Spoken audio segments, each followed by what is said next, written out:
Hey guys, so I finally finished trying the X-Men franchise movies from Fox, which includes the following: X-Men X2 slash X-Men 2, X-Men The Last Stand, X-Men Origins Wolverine, X-Men First Class, The Wolverine, X-Men Days of Future Past, X-Men Apocalypse, Logan, and X-Men Dark Phoenix. So we're not going to talk about the TV shows or the Deadpool movies, which were fantastic, or the New Mutants movie. So it's just going to be about the X-Men movies. But yeah, it took me quite a while to watch them as I just couldn't really connect to the X-Men. I really just didn't like them. I was just like, oh, this is such a crap bunch of characters. But yeah, this leads on to why we're here today for our sort of discussion. Grace has already called it a debate, so it's going to get heated, it seems, from Grace's side.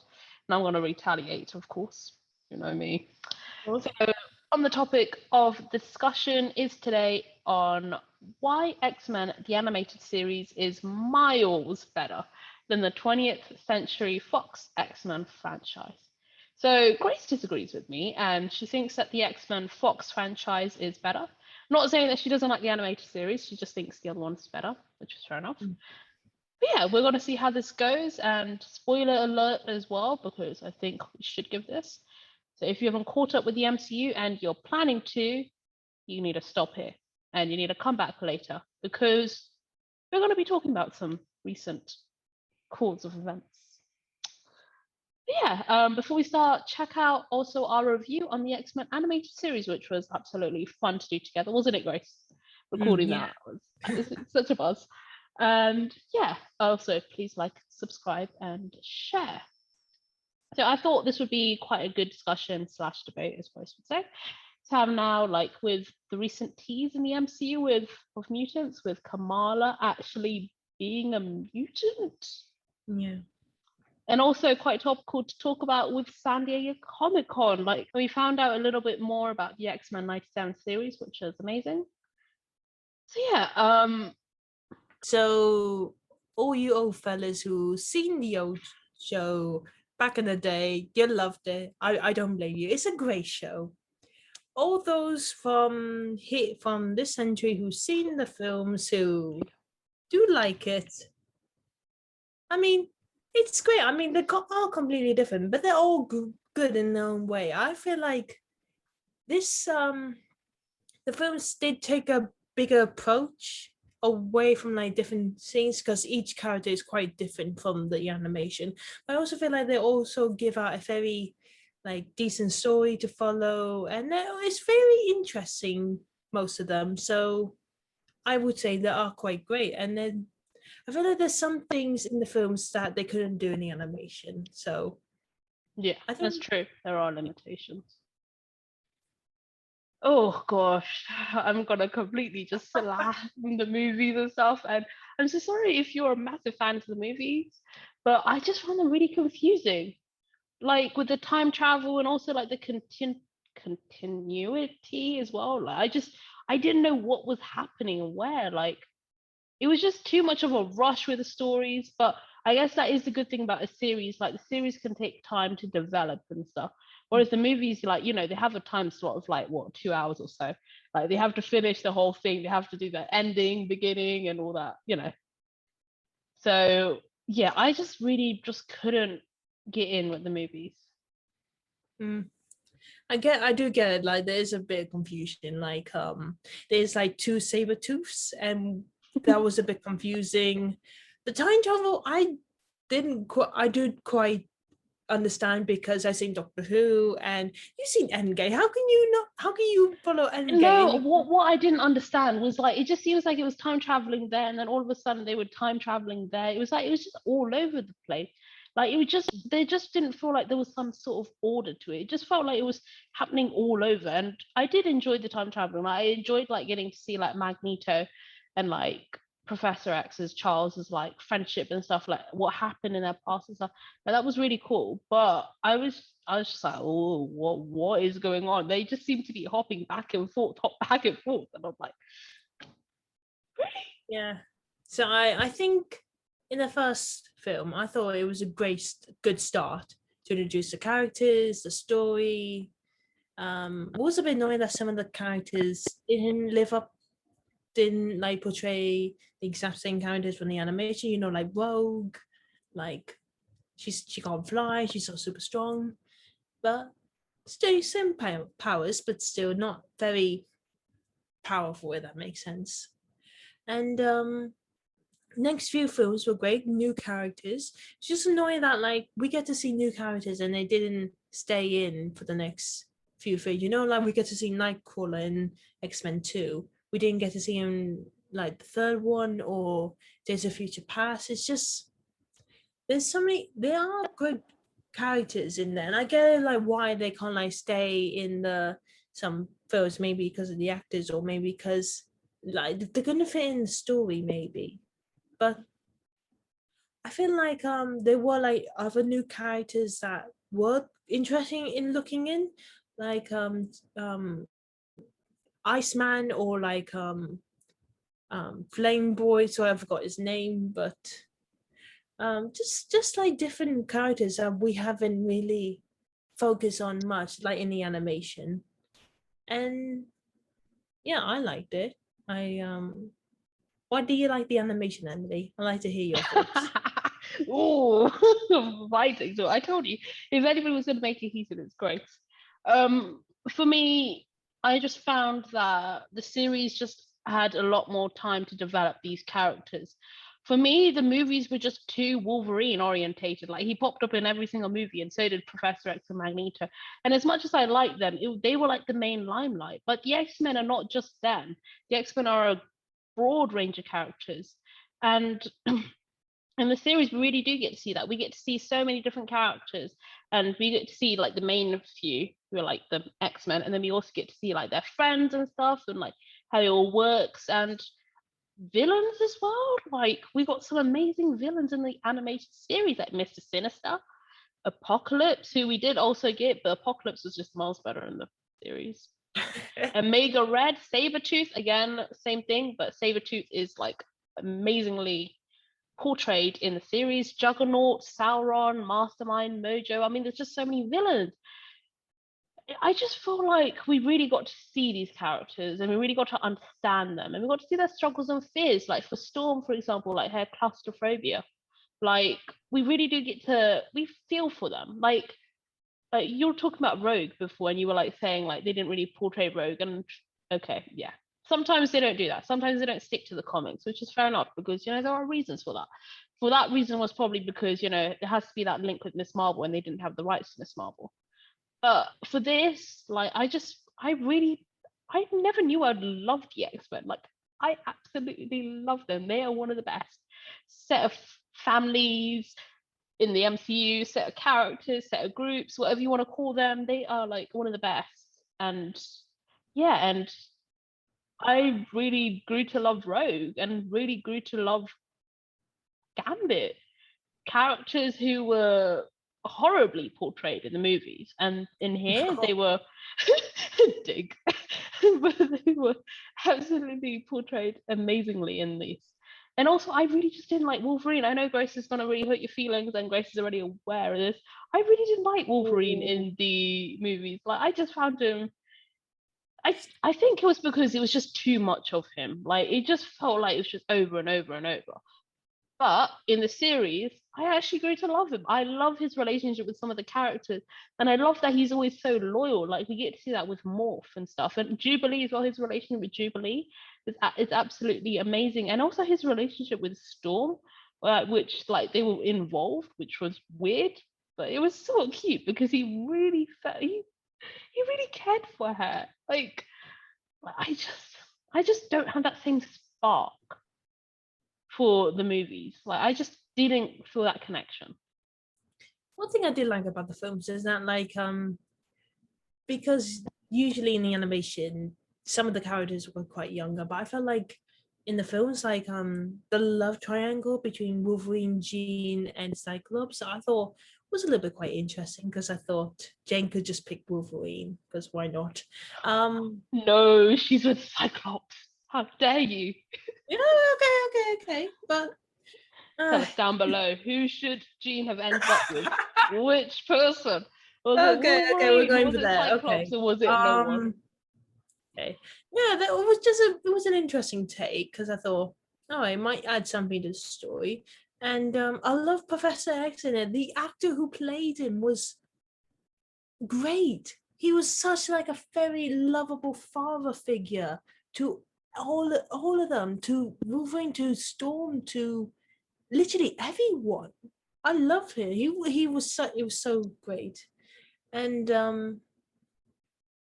I think my favorite one would be like Days of Futures Past because I don't know, just like it fitted well with like the story, like the time travel rules, and like I know you probably wouldn't get it, but I did, and I really liked it.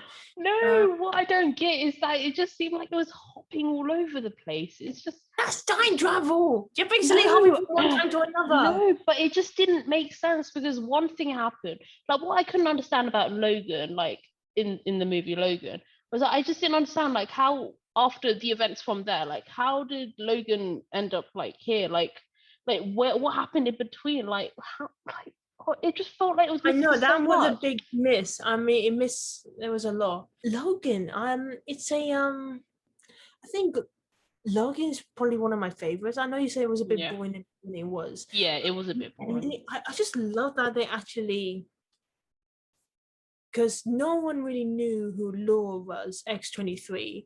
But if you've seen X-Men Evolution, then you know, because that was her actual first appearance. She never appeared in the comics or anything. That was her first appearance. And she was actually a brilliant character.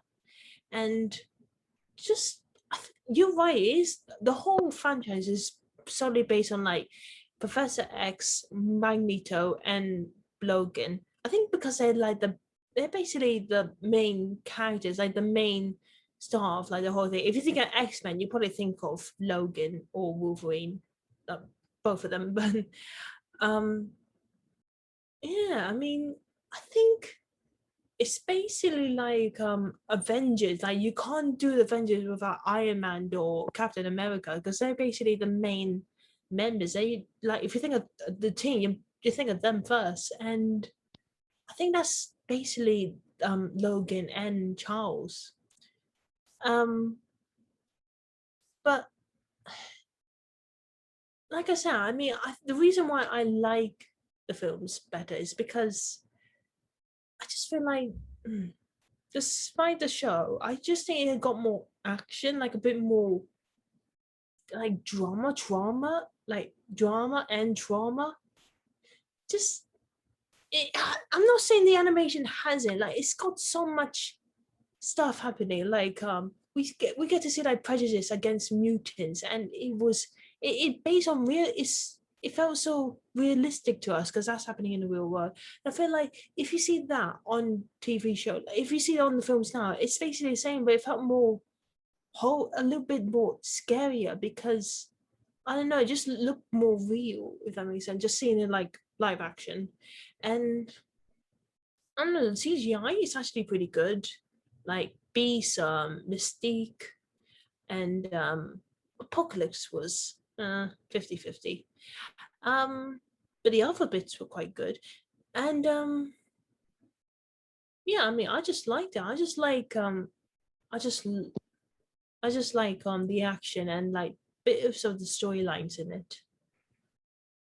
Yeah, no, I don't know. I just feel like there's just so many characters in the X-Men like group. You've got so many, and the series literally delves into every single nearly like one of them. It seems like they don't get me wrong, because there are tons more, but they literally go through so many characters like Bishop and like all those villains I mentioned before, and Nightcrawler as well, which I really enjoyed seeing. Like, I don't get me wrong, we also got to see him in the movies as well, but I like seeing the fact that we find out that he's actually the son of Mystique. Thank you. That's it. He's also sort of Rogue's brother. We also got to see Yeah, Creedon, something. I think you know who I'm talking about. yeah. Yeah, there's just so many different characters, and yeah, I get that most people like think of like what if you say name me a character from the X-Men, they're probably gonna say Professor X, Magneto, or Wolverine. But I'm not sure whether that's just because of these movies and because these movies have just literally all of these characters in every single movie, or maybe that's because the comics and stuff. I'm not really sure, but yeah, I just never knew that I would go to love this group, and I was like, oh gosh, do they really have to come into the MCU? I don't know how I feel about it, but now I'm excited to have them. Like I am 100% amped up for them. Can't wait for them. And you talked about that struggle between mutants and humans, and I have to say that is one of the best things about the movies. They really do show that struggle, and yeah, but also they do show that really well also in the animated series. I am gonna say that, of course. But yeah, and yeah, there are problems with the series as well. Like there are some serious loopholes. Like how did Jean come back after becoming the Phoenix? Like she just popped out of nowhere and she was with Moira. Like, what happened there? Like, but apparently that is going to be covered in X-Men '97, which is amazing. Yeah, but Yeah.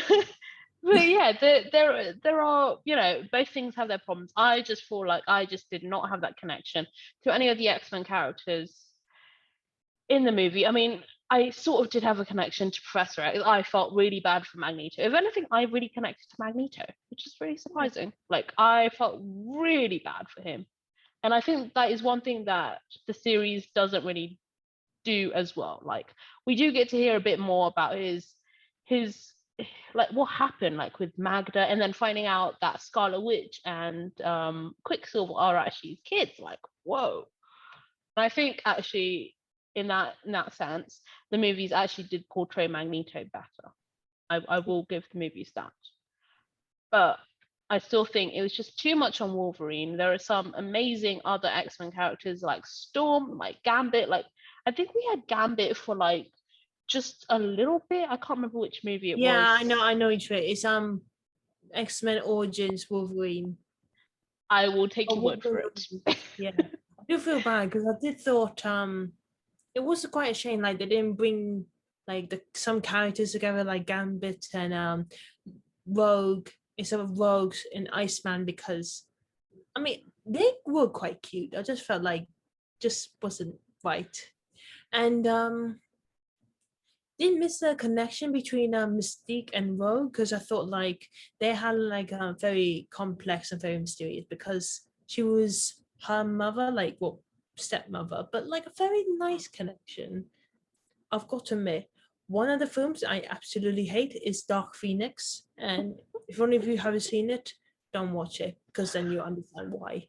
Just it just betrays the whole storyline, betrays the whole theme, the whole tone of X-Men. And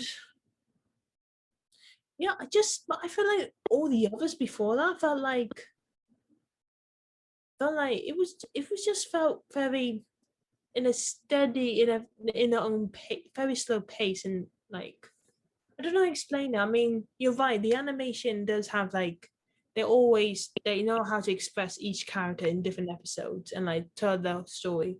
But I do feel like and the films do that partly in some bits, like Nightcrawler, Angel, or Apocalypse, just Storm, just um it is quite complex with the whole time travel between the franchise, but other than that I felt like it was just good to see different characters, because they're not going to do it exactly from the comics, and which is fine because they're going to be new, they're going to be something unexpected, so it'd be interesting to watch and see how these characters develop.